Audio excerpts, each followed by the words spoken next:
This is your guest host, Bryce Reeves. Delegate Nick Freitas. Nick, are you there this morning? I'm here. How you doing, Senator? We're doing great. Thanks for getting up. I know you probably already PT'd this morning and sweaty and everything else because you don't sleep very much lately, right? No, that's true. People have been asking how I fit everything into the schedule. I said I just took out that 6 hours I was wasting every night sleeping. That's right. Well, you're a Special Forces Army Ranger guy. You can sleep with one eye closed. Nick, tell me what's going on in the race today. Nick is our nominee in the 7th Congressional District. He is running against a far left entrenched Democrat, Abigail Spanberger. And Nick fought it out amongst a bunch of great candidates a couple of weeks ago to win the nomination. But, Nick, what's going on in the race?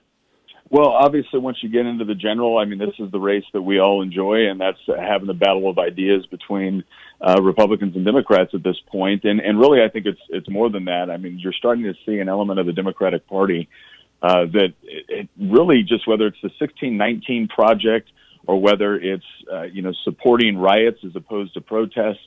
What you see going on in Seattle, what you see going on in Portland, what you see going on in Richmond, there's really a stark contrast taking place right now between how do we solve problems? How do we work together to solve problems? And one philosophy believes that, well, you give the government a lot more power. You give them more taxing authority, more regulatory authority. And the other side, and I believe our side, believes that you empower people through individual liberty, through property rights, through creating opportunity.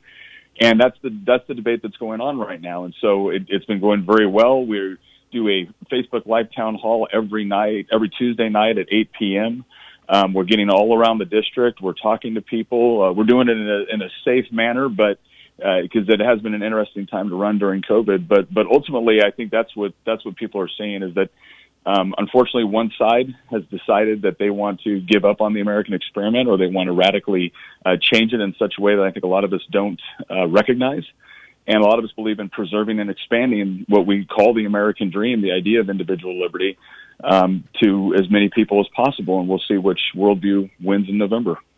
Well, I certainly agree with you on that, and you've got some challenges in front of you with the way the Democrat Party is kind of going these days. And any thoughts about the vice president pick this morning? I haven't talked to you in a while, and I wanted to see what you thought with Biden picking Senator Harris as his running mate. Do you think that was kind of where the party's going based on the way she ran as for president and then fell out in supportive of Black Lives Matter and that far left agenda you were just talking about? How do you think that's going to affect his run? Well, I think it's interesting because probably more than any election in my lifetime, people are really paying attention to who Joe Biden picks as vice president, because I think there's a lot of concerns about Senator Biden or Vice President Biden from a health standpoint. Right. I mean, every time he gets up and says something, there seems to be some real problems, some cognitive issues. And so people are taking the vice presidential pick, I think, even more seriously than normal, because they're fairly convinced that that's someone that could be running the country. And when you look at what he had to do from a political perspective, I think he either had to shore up the middle, or he had to shore up the Bernie Sanders wing of the Democratic Party. And I think he picked a candidate that does neither of those things.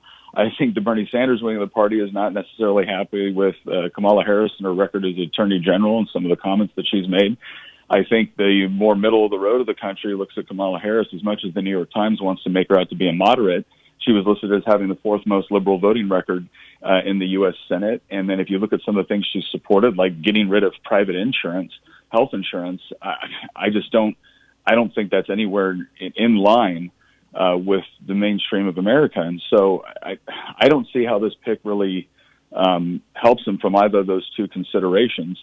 Not to mention the fact that Kamala Harris ran during the primary saying that Joe Biden was essentially a racist, and also suggesting that, well, not even suggesting, she came out and said that she believes his accusers, and now she's proud to be his running mate. And I think that sort of cynicism is really driving people nuts. Well, sure, she gets a vice presidency, right? So she's looking at the whole picture. You know, it kind of reminds me of Walter Mondale when he picked Geraldine Ferraro. That's a little bit before your time because I'm a little bit older, but I think 84. Thinking back to those times. So here's a question for you, Nick. I think there's a lot of people out there that say there's hyper partisanship and everybody's dug in pretty deep, and you certainly know that from your experience as a delegate and serving with me. On a lot of the issues. I know we find a lot of common ground on our military and veterans, and we focus on that. And you're bringing that experience to Congress.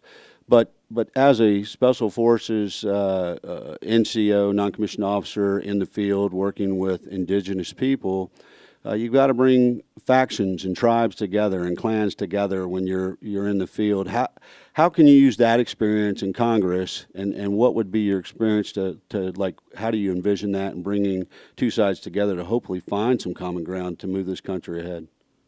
Well, no, and you're right. I think the Military and Veterans Caucus and the General Assembly, which you chair and which I'm a member of, has always done a good job of that. Unfortunately, this year we did have a couple of members that tried to insert some partisanship into that. You and I carried identical bills that was right out of the governor's budget. They had all kinds of bipartisan support, and unfortunately, some of my Democrat House colleagues insisted that my version of the bill be killed, even though it was the exact same language. Thankfully, we were able to get your version passed. But I think here's the secret, because I did get some things done this last legislative session, and I did it by being able to work with a couple of Democrats that we believed in the same thing with respect to veterans, or we believed in the same thing with respect to civil asset forfeiture reform. And that's what I think the key is. There's a lot of people that believe that the only way you get to compromise is by giving up on your core values. I don't think that's true at all. I don't expect my Democrat colleagues to give up on their core values. They never expect me to give up on mine. And if we disagree on 90% of things, well, that means we agree on 10% of things. And so really it's the question of where are you going to spend your energy? And I'm not going to spend my energy trying to get a delegate that believes the opposite thing on a particular issue from me to change their mind. I mean, I'm still going to fight for what I believe, and I think that's why we have elections, so that we can convince the voting public to adopt certain beliefs or approaches. But when we're there and we're looking on an issue, and this criminal justice reform session that we're going to have, there's areas there where Republicans and Democrats agree on some things. We agree on some decertification issues. We agree on more community-based policing. So we can either focus on those things, or we can focus on things that are absolute non-starters, like defunding the police. So what I'm hoping for is that we can all look at it and say, even if we disagree on 90% of things, that leaves 10% that we agree on. Why don't we focus on that first, and then we can get to the other 90%? I'm not saying it's not important. I'm not saying we don't have to have a debate.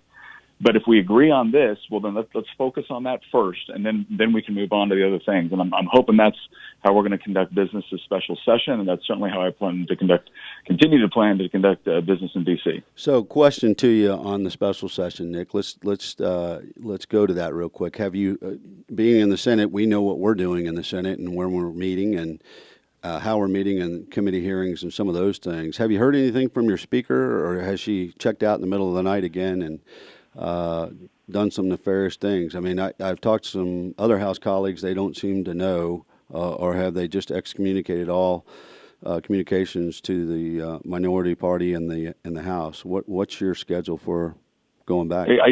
Unfortunately, more and more, I do feel like we have to go to outside sources to find out what the Democratic majority has decided to do. My understanding is that Minority Leader Todd Gilbert has spoken with Democrat Speaker Eileen Fillercorn, and we finally have some information with respect to where we're going to be doing this and a general idea of how this is going to run.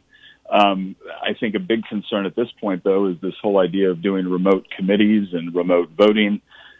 This is a fight that we've had before, and I think we're very concerned about the transparency aspect of this and the technological aspect. When, we moved the House of Delegates about 20 feet from inside the building to outside the building and spent about the first hour and a half dealing with technical issues. Now they're talking about running remote meetings all over, and I understand that we have the technology to do something like that, but I think it's problematic for both technological reasons. I think it's also problematic for just general transparency reasons. And so we'll see what happens. But no, we still are waiting on what I would suggest is fairly key information in order to make sure that this session runs smoothly.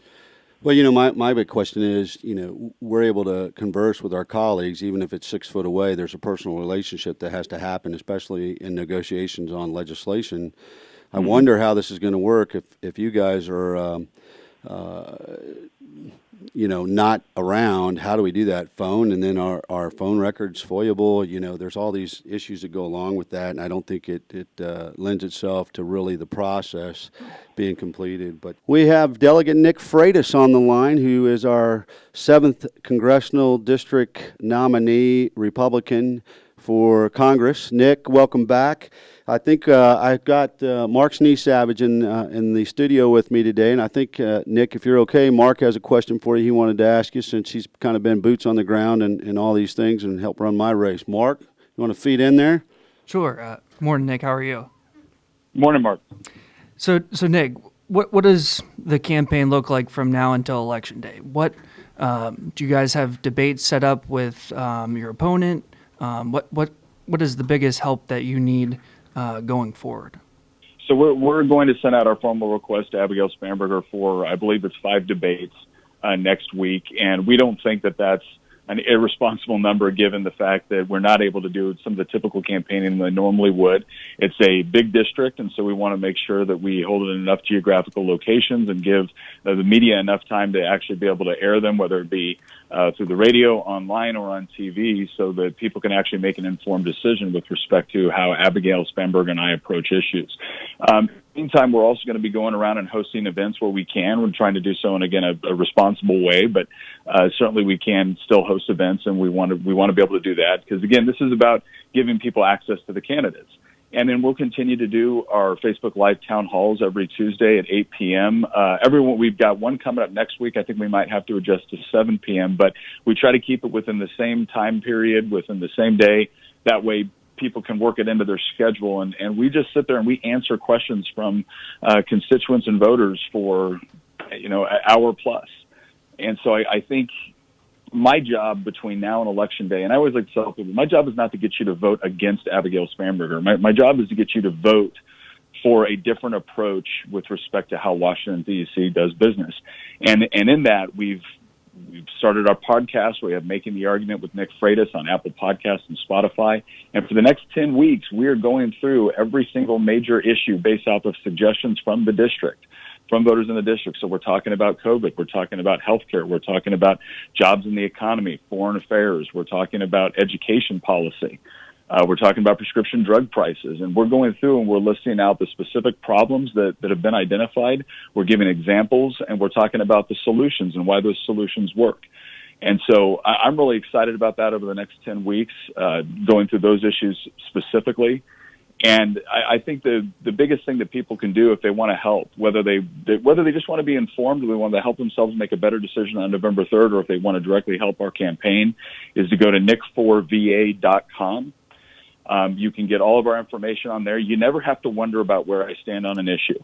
And this is something I've done in the General Assembly.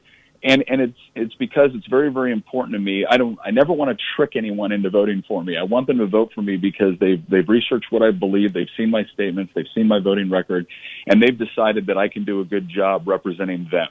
Because that's what this job is about. It's not about taking a random poll and then voting however you think will best help you in your next reelection cycle. This is about being upfront, open, and honest with people about what you believe, why you believe it, what you intend to do, so that when you do go to Washington, D.C., the voters are never confused about how you vote. And so go to nick4va.com, follow us on Facebook, Twitter, Parler, Instagram. We're on all the social media apps out there. And we regularly update those with issues that we're discussing, with events that we're having, with places that we're going to be, and with relevant information to voters to help them make an informed decision. So nick4va.com, follow us on our social media pages, and we'll continue to do that all the way up to November 3rd. And obviously we're fundraising now. We've got our first ads up on TV. It was really important that we get our first ad up in August because we wanted to be able to tell people who we were. We didn't want them to see, unfortunately in politics, you end up viewing other people through the lens of the opposing candidate. Right. And we got the opportunity to talk about my background within the Military General Assembly, my family, and I was very happy with the results of it. I watched your first ad, and you're straight out of central casting in Hollywood. You know, you and Tina. I mean, if you haven't, Tina, if you're listening, if you're listening and you don't know who Nick Freitas is, if you want to Google Captain America, and there's an inside joke to that, but literally, folks, he is one of the most outstanding people I've ever met, and he is true to a trust. You know, and speaking about the platform, you know, you and I have talked, Nick, that Americans, Virginians want what those first Americans that came over. And that was they left oppression and tyranny because they wanted to make their lives easier, they wanted to make their lives better, and they wanted to make their lives safer. And, you know, I don't know that those three things have changed. And I think more than ever when you talk about what are we going to do with our children, you know, you have single moms that are trying to work and they're trying to figure out, you know, they weren't made to teach, you know, they're not homeschoolers and not everybody can teach and those sort of things. And so, you know, those are the issues that are on suburban moms' minds is how do I take care of my kids? How do I get food on the table? And how do I make sure everybody's safe under these environments? And I think that's going to take real leadership. And I'm thrilled for you. You know, I'm your number one fan and out there trying to do what I can for you. But listen, we just want to say thank you. I know you've got some things going on this morning and appreciate you shuffling your time with us today. But Nick, you be safe. You need anything? Again, his website is nick4virginia.com, nick4virginia.com, right? Nick for VA. Yep, VA. I always say Virginia, but and he's on Facebook, Twitter. If you need to get a hold of Nick, he'll call you back. Trust me. But he's one of those guys that responds. His word is his bond, and we're looking forward to taking back to 7th.